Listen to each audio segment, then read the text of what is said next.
सांग मैंने समस्ते कहते कि दीदी फेसबुक रो पेमेंट कौन केते आसूची तो मुझे शेयर करने को चाहूँगी मोर फेसबुक रो पेमेंट आसूची हाँ आसूची कारण समस्त को तो आसे कष्ट कहले आज ना काली कृष्ण तो जिते मिले से तो कथा नुह किंतु आसूची आउ ए मासर पेमेंट कौन केते सेटा आमे देखिबा ठीक अछि। तो सांग मैंने मुझे हॉटस्पॉट ऑन कली देखिबा ए मासर पेमेंट कौन केते आसी से आमे देखिबानी चेक करबानी मो फैंस मानक मु जणाइबेनी केते कि हाँ डायरेक्ट तो आमे कहि परिबानी कि हमको एतिकी मिलुची सेतिकी मिलुची जेतिकी मिलुची काम चली जाउची बस देखिबा आ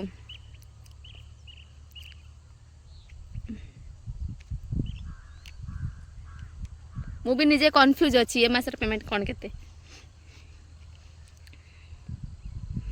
तो गाइस मते ना देखा जाउनी टिके लाइट माने मु बाहर बसी छी ना एतबे टिके मते भी देखा जाउनी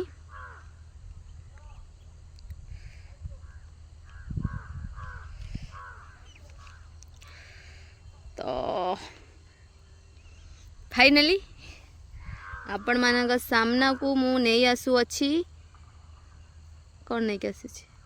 मते गाइस देखा जाउनी अंधार मारी गलानी मते मु कोन कहबी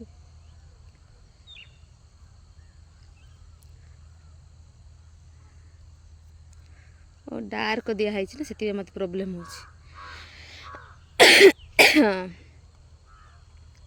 तो सांग माने फाइनल देखिबा मु भी वेट करछि केते आसीबो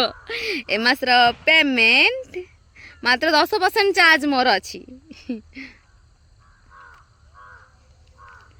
तो फाइनली एटा पाखापाखि अच्छी जी भी अच्छी मुझे बहुत खुशी अच्छी बहुत खुशी अच्छी या मतलब जदि कॉस्टली शाढ़ी आम किणवा यदि 5,000 टंका शाढ़ी किणवा 5टा खंड हो 5टा 6टा हो तो भगवान करतु शाढ़ी टिके पिंधि